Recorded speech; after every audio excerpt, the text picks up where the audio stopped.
C'est déjà la troisième partie de notre journal jusque 13h30 et on poursuit avec ce point sur les discussions autour du futur stade de l'Union Saint-Gilloise. Hier, avant le match contre Westerlo, les supporters de l'Union se sont rassemblés sur la place Saint-Denis à Forêt.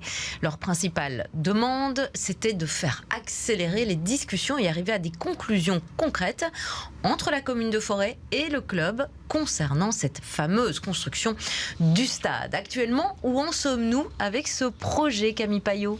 Bonjour. Bonjour. Alors pour les supporters, le dossier avance lentement, voire vraiment trop lentement. Ils craignent d'ailleurs que les investisseurs se retirent du projet si cela n'avance pas plus vite. Alors un léger rappel, le stade Marien au Parc du Den n'est pas homologué aux normes européennes et donc il ne peut pas accueillir de compétition internationale.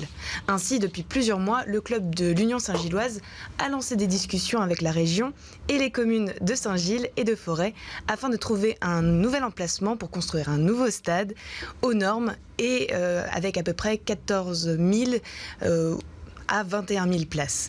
Cela fait environ 10 mois donc que les discussions n'avancent pas. Et pour les supporters, sans un nouveau stade, ils craignent que le niveau du club ne baisse ou encore qu'il perde son âme familiale. Car pour le moment, les matchs de l'équipe se jouent à Louvain. Bon, alors on sait qu'à Bruxelles, c'est toujours un petit peu compliqué de construire des stades, mais du côté des riverains, comment on accueille ce possible futur stade? Alors pour le moment, l'accueil est plutôt négatif. Selon les retours de l'agence de presse Belga, le comité de riverains du PEMT, donc le lieu en discussion où se trouvera peut-être le futur stade, eh bien les riverains refusent ce dossier. Selon eux, c'est un projet de trop grosse ampleur. Le club de l'Union n'est pas assez transparent et les habitants craignent qu'avec l'arrivée du stade, cela apporte également son lot de nuisances sonores. Alors un dernier point que soulèvent les habitants, c'est que le parc du BEMT est une zone naturelle protégée où de nombreuses familles viennent se balader.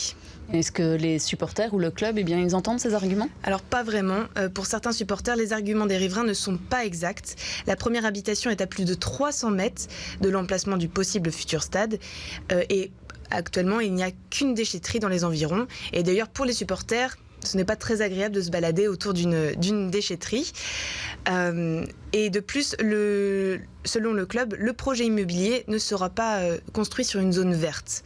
Alors comme vous pouvez le remarquer, pour le moment, les deux camps restent sur leur position. Mais les discussions pourraient avancer dans les jours à venir, car la bourgmestre de Forêt, Mariam El Hamidine, devrait rencontrer certains supporters dans la semaine. Bon, on verra donc si elle fera l'arbitre et avec la balle au centre ou qui va remporter la partie en tout cas. Merci beaucoup Camille Payot pour vos explications. Merci.